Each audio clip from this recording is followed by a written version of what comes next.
Good evening po, sir. Nurse, Sir, kayo po pala. ako na muna bahala rito. Sige po, sir.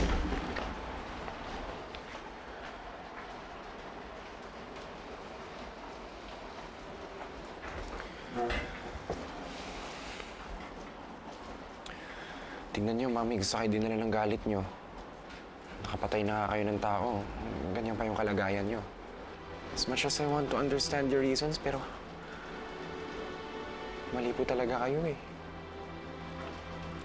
Bukas na bukas hanapin ko si Mariposa. It's worth a try, di ba?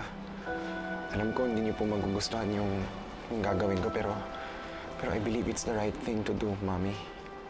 Hingi ako ng pasensya sa lahat ng ginawa niyo kay Aling Amalia.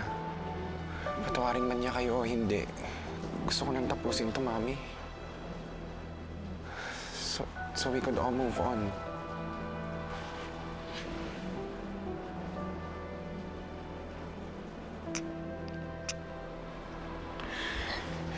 Babalik po ako agad, Mami.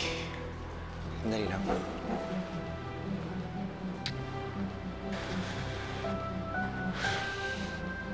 Nurse, yung wala. Sige po. Ako na po bahala. Bilisan nyo! Magtrabaho kayo! Huwag kayong papatay-patay! Yan ang mga gamuwa. Bakit po parang nangihina yung mga parowa? Kulang siguro binibigyan nilang ambrosya. Tupit talaga niyang adon na yan. Mga parowa na nga pinagtatrabaho niya, pinagdadamutan pa. Nay? Sige! Trabaho kayo! Ano nangyayari? Bakit pati mahal na rin na pinagtatrabaho nila? Kayo! Ayusin niyo ang pag-aani! Ililigtas ko ang mahal na Reyna. Sandali lang. Delikado, wag. Kulang po kasi matiis na pati ang mahal na Reyna, pinapahirapan nila. Rasul, hindi ba napag-usapan na natin to? Ako ang papasok. Pupuntahan ko si Inay.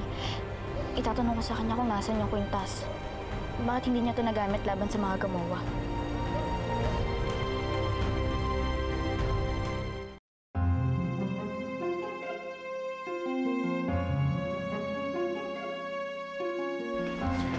Salamat, Desmond, sa pagsama sa akin.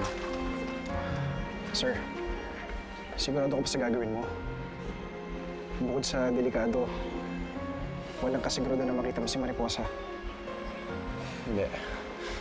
Hindi ako matatahimik eh. Hindi ako matatahimik hanggang di ko alam na ligtas siya. Mag-iingat po kayo, Sir Inigo. Bumalik po kayo kaagad. Salamat, Uno. Lea, ikaw na ang bahala kay Mami. Don't worry about her, cuz. Kami na bahala sa kanya ni Daddy. Salamat. Kayo na bahala rito. Tara na. Ito na ang iyong mga kagamitan, mahal na prinsesa. Alam mo na ang iyong gagawin para hindi ka mahalata ng mga gamowa. Mag-iingat ka. Pagpalain ka ni Bathala. Sige po.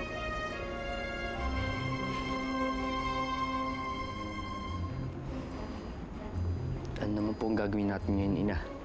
Hahayaan na lang po ba natin ang prinsesa na lang ang kumilos? Ano ko ba naman, Rasul? Naguguluhan yata ako sa'yo. Akala ko maayos ang plano ng mahal na prinsesa Ira na sumugod dun sa lugar ng mga gamowa. Bakit ngayon biglang nagbabagong timpla mo? Nag-aalala lang po sa prinsesa. Paano kung may mangyari sa kanya masama? Bigyan natin siya ng pagkakataong gawin ang dapat niyang gawin.